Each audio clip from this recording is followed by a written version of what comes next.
Hello students, कैसे हैं आप लोग। तो अभी हमने पिछली वीडियो में देखा कि बिना साइकोमेट्रिक चार्ट के मदद के हम लोग जो प्रॉब्लम है, प्रोसेस बेस्ड प्रॉब्लम है, उसको हम लोग कैसे सॉल्व करेंगे। अब इस प्रॉब्लम में हम लोग देखेंगे कि चार्ट की मदद से हम लोग अपनी प्रॉब्लम को कैसे सॉल्व करेंगे। ठीक है, तो चलिए देखते हैं। पहली प्रॉब्लम देखिए, प्रॉब्लम बिल्कुल सेम है। सेंसिबल हीटिंग की वहां वो वाली प्रॉब्लम भी थी, सेंसिबल हीटिंग की ये वाली प्रॉब्लम भी है। ठीक है, चलिए देखते हैं प्रॉब्लम को। मैं आपके लिए प्रॉब्लम पढ़ देता हूं। पहला, 200 meter cube per minute of air at 15 degree centigrade DVT and 75% RH is heated until its temperature becomes 25 degree centigrade. Find RH of heated air. Wet bulb, WBT means wet bulb temperature of heated air and heat added to air per minute. ठीक है, ये तीन चीजें आपको निकालनी है। आप psychometric chart का यूज कर सकते हैं। ध्यान रखिएगा, जहां पर आपको साइकोमेट्रिक चार्ट यूज करना नहीं होगा वहां पर आपकी प्रॉब्लम में स्ट्रिक्टली मेंशन किया होगा कि solve it without using psychrometric chart. तो जहां पर अगर ऐसा मेंशन किया हुआ है तो आप बिना साइकोमेट्रिक चार्ट के उस प्रॉब्लम को सॉल्व करेंगे। जहां पर कुछ मेंशन नहीं किया है वहां पर आप दोनों में से कोई मेथड भी आप लगा सकते हैं। आप रिलेशन यूज करते हुए भी आप सॉल्व कर सकते हैं, या आप साइकोमेट्रिक चार्ट का भी यूज करते हुए आप सॉल्व कर सकते हैं। ठीक है, तो इस प्रॉब्लम को हम साइकोमेट्रिक चार्ट की मदद से हम देखेंगे। ठीक है, तो अब अपना साइकोमेट्रिक चार्ट ओपन कर लें। ठीक है, साइकोमेट्रिक चार्ट जैसे ही आप ओपन करेंगे, ठीक है, तो आप देखिए आपका जो स्केलेटन है, जो हमने आपको बताया भी था साइकोमेट्रिक चार्ट में, कुछ इस तरीके होगा।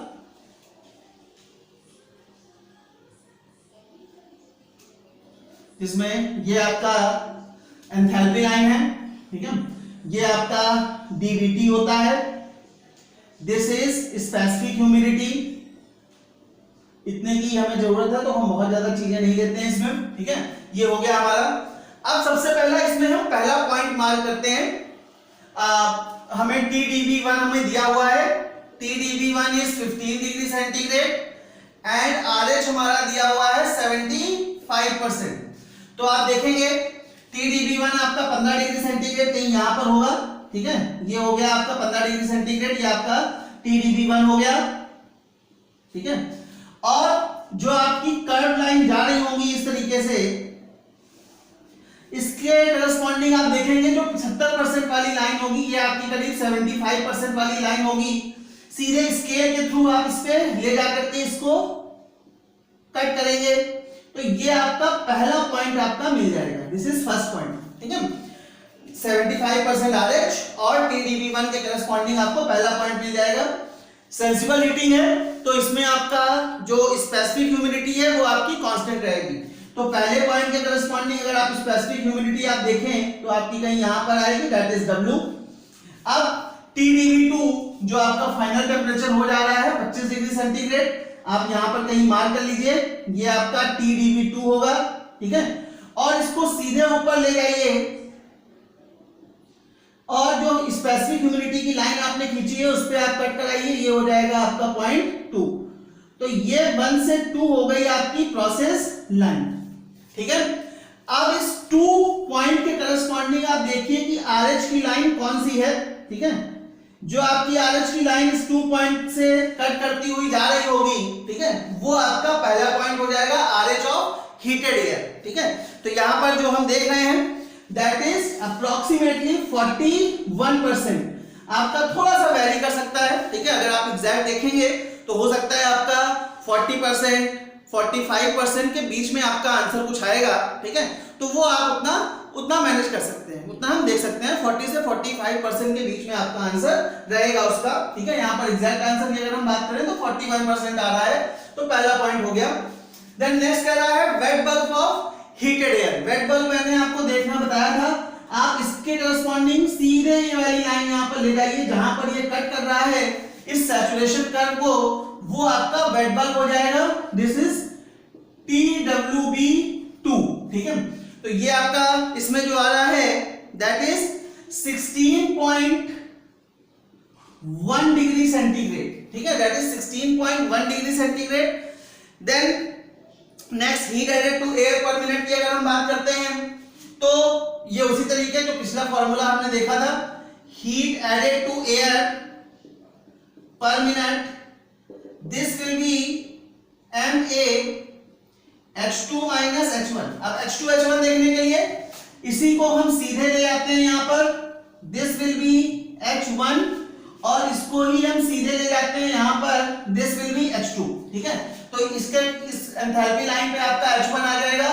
H1 आ रहा है आपके पास में, H1 आ रहा है मेरा 35.4 और H2 आ रहा है मेरा 45.2। ठीक है, और MA निकाल लेंगे हम उसी फॉर्मूले से जो हमने पिछले देखा था, MA is equals to PA into V upon RA into T1। ठीक है, इसी फॉर्मूले में हम सारी चीजें रखेंगे, तो MA मेरा आ रहा है 241.9। ठीक है, किलोग्राम पर मिनट। ठीक है, ये MA आ गया, MA है, H1 है, H2 है, ये सारी वैल्यूज हम यहां पर रखेंगे, तो ये आंसर मेरा आ रहा है 2370.6 किलो जूल पर मिनट। ठीक है, तो ये मेरे तीनों आंसर आ गए।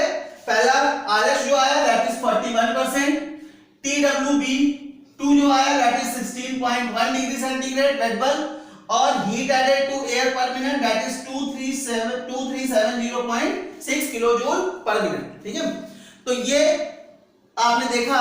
ठीक है, वहां पर हमें सॉल्व करने में कितना, बाय रिलेशन जब हम सॉल्व करते हैं तो हमें बहुत टाइम लगता है, जबकि बाय हम दिस मेथड बाय चार्ट हम लोग सॉल्व करते हैं तो ये प्रॉब्लम बहुत इजी हो जाती है। बट चार्ट देखने के लिए आपको बहुत ज्यादा स्किल्ड होना पड़ेगा, बहुत ज्यादा स्पेसिफिक होना पड़ेगा। ठीक है, तो चलिए अब नेक्स्ट प्रॉब्लम हम देखते हैं इस पे एक बेस्ड। ठीक है,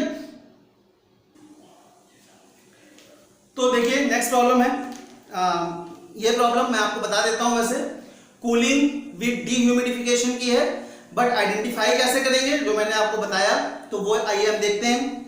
सबसे पहले मैं आपके लिए प्रॉब्लम पढ़ता हूं, that is in a cooling application moist air enters a refrigeration coil at rate of 100 kg per minute at 35 degree centigrade and RH 50%. The ADP of coil is 5 degree centigrade and bypass factor is 0.15. ठीक है, तो अब यहां पर अगर आप देखें, अगर ये जो थर्ड लाइन आपको ना दी होती, ठीक है, तो ये प्रॉब्लम सिंपल सेंसिबल कूलिंग की थी, क्योंकि उस प्रॉब्लम में हम लोगों का एडीपी से कोई लेना देना नहीं होता है। ठीक है, जो कूलिंग कॉइल का टेम्परेचर होता है वो हमारा ड्यू पॉइंट से ऊपर होगा। ठीक है, ड्यू पॉइंट से नीचे नहीं होगा। यहां पर सबसे पहले इस प्रॉब्लम को आइडेंटिफाई करने के लिए हम क्या करेंगे, अपना साइकोमेट्रिक चार्ट बनाएंगे। ठीक है, उस पर 0.1 मार्क करेंगे और उस 0.1 के करस्पॉन्डिंग हम देखेंगे कि हमारा जो ड्यू पॉइंट है वो कितना आ रहा है। ठीक है, अगर हमारे कूलिंग कॉइल का जो टेम्परेचर यानी कि जो हमारा ऑपरेटर्स ड्यू पॉइंट दिया हुआ है 5 डिग्री सेंटीग्रेड, ये ड्यू पॉइंट से नीचे आ रहा है, कम आ रहा है, तो उस केस में हमारे ये प्रॉब्लम जो है कूलिंग विद डीह्यूमिडिफिकेशन की होगी। ठीक है, तो चलिए सबसे पहले हम लोग देखते हैं उसकी तरफ। सबसे पहले अपना, तो देखिए अब इस पे हम लोग, ये हमारा स्केलेटन है, मैंने आपको पहले बताया है। ठीक है, साइकोमेट्रिक चार्ट का स्केलेटन है, इस पे हम लोग अपना 0.1 मार्क करेंगे। 0.1 के लिए हमें क्या दिया हुआ है, TDB1 हमें दिया हुआ है और हमको RH दिया हुआ है। ठीक है, तो देखिए TDB1 35 डिग्री सेंटीग्रेड आपका कहीं यहां पर आएगा। ठीक है, और RH 50% कुछ यहां पर होगा आपका ऐसे, तो आप इन दोनों पॉइंट्स को ऊपर ले जाएंगे, ये आपका मिलेगा 0.1। ठीक है, दिस विल बी 0.1। इस 0.1 के करस्पॉन्डिंग अगर आप लेकर के आते हैं, यहां पर सीधे लेकर के आइए, अपना ड्यू पॉइंट देखिए, आपका ड्यू पॉइंट कितना आ रहा है। ठीक है, ये आपका 5 डिग्री सेंटीग्रेड से ऊपर ही होगा। ठीक है, तो जब और जो हमारा कूलिंग कॉइल का ऑपरेटर्स ड्यू पॉइंट है, ठीक है, ऑपरेटर्स ड्यू पॉइंट जो है कूलिंग कॉइल का, वो हमारा इससे कहीं नीचे आ रहा है, तो मतलब ये प्रॉब्लम हमारी जो होगी वो हमारी कूलिंग विद डीह्यूमिडिफिकेशन की है। ठीक है, तो तो चलिए अब हम अपने प्रॉब्लम की तरफ चलते हैं, कैसे हमको अपनी प्रॉब्लम सॉल्व करनी है। तो हमें इसमें जो बताना है, हमें पहला पॉइंट हमें बताना है outlet state of moist air, यानी कि जो हमारी एयर बाहर निकल रही है उसका मतलब पॉइंट 2 पे जो एयर है उसका कंडीशंस क्या है ये हमको बताना है, ठीक है। तो उनको बताने के लिए हमारे पास दो तरीके हैं, ठीक है। दो प्रॉपर्टीज हमें कम से कम बतानी पड़ेगी। तो यानी आउटलेट कंडीशन में, यानी जो हमारी पॉइंट 2 पे जो एयर है, ठीक है, यहां पर देखिए, तो यहां पर देखिए मैंने ये फिगर ड्रॉ किया हुआ है।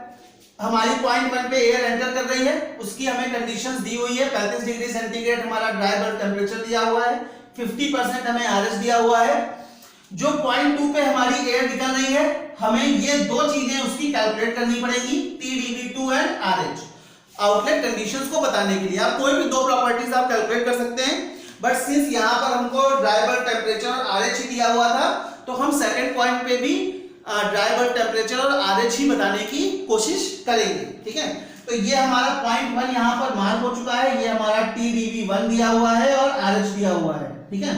अब क्या करते हैं, सिंस ये किसकी प्रॉब्लम है आपकी, ये आपकी कूलिंग में डिह्यूमिडिफिकेशन की प्रॉब्लम है।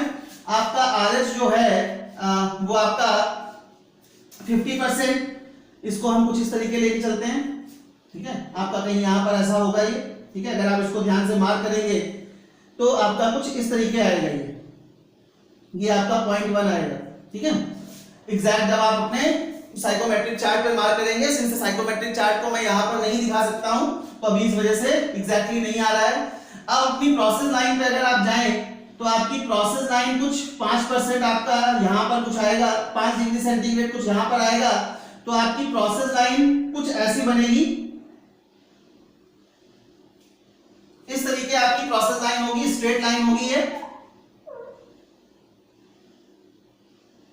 मैं ये RH की लाइन हटा देता हूं, कंफ्यूजन ना हो। पॉइंट 1 हमारा मार्क हो चुका है, तो हम RH की लाइन हटा देते हैं।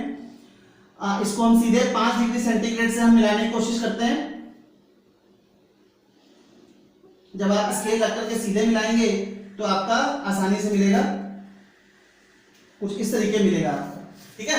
ये आपकी प्रोसेस लाइन हो गई, ठीक है। अब हमारे पास ना तो TdV2 दिया हुआ है, ठीक है, और ना ही हमारे पास मतलब सेकंड पॉइंट के लिए हमारे पास कुछ नहीं दिया हुआ है। तो हमें सबसे पहले एक पैरामीटर बाय कैलकुलेशन निकालना पड़ेगा। तो उसको निकालने के लिए हम क्या करेंगे, हम बाईपास फैक्टर में जाएंगे। बाईपास फैक्टर अगर आप ध्यान से देखिए, बाईपास फैक्टर क्या होता है। बाईपास फैक्टर मैंने आपको बताया था, that was TdV2 minus TdV3 over TdV1 minus TdV3, ठीक है। यहां पर आपको TdV3 दिया हुआ है 5 डिग्री सेंटीग्रेड, TdV1 आपका दिया हुआ है, बाईपास फैक्टर आपका दिया हुआ है, बाईपास फैक्टर भी आपको दिया हुआ है 0.15। सारे वैल्यूज यहां पर रखेंगे तो TdV2 आपका आ जाएगा, TdV2 आ रहा है मेरा 9.5 डिग्री सेंटीग्रेड, ठीक है। 9.5 डिग्री सेंटीग्रेड आ गया। इसको आप अपने यहां पर देखेंगे, ये मान लीजिए यहां पर कहीं आपका 9.5 डिग्री सेंटीग्रेड आ रहा है, ये हो गया आपका TdV2। इसको आप सीधे ऊपर ले जाएंगे और अपनी प्रोसेस लाइन पे कट करेंगे, ठीक है। जहां पर ये कट होगा ये हो जाएगा आपका पॉइंट 2, ठीक है, दिस विल बी पॉइंट 2। अब इसके करस्पॉन्डिंग, इस पॉइंट 2 के करस्पॉन्डिंग आप अपना RH देख लेंगे। यहां पर आपका RH जो आ रहा है दैट इज, ये देखिए ध्यान से, ठीक है, ये RH आपका हो जाएगा, ये आ रहा है करीब 98%, ठीक है।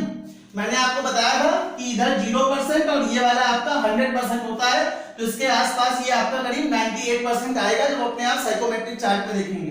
तो यानी आपकी आउटलेट दोनों कंडीशन आ चुकी है, ये आपका 9.5 डिग्री सेंटीग्रेड और RH आ रहा है आपका 98%, ठीक है।